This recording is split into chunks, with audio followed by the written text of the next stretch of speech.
Maayong adlaw mga kabukid. Niini nga takna mga kabukid, ato nang gibuy-buyan ang atong mga kanding. Muna among mga kanding mga kabukid o.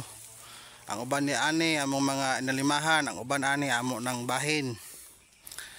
Muna among plastada mga kabukid o. Medyo dagan-dagan pag sagbot mga kabukid. Mo po ni ang area nga among ibaligya ay.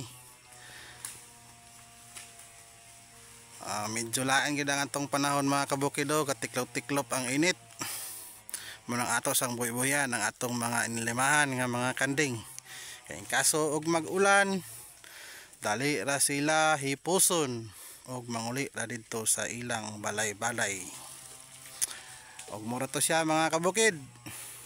Ayaw lang kalimte, taliwala sa mga pagsulay, ang Ginoo maayo kanunay.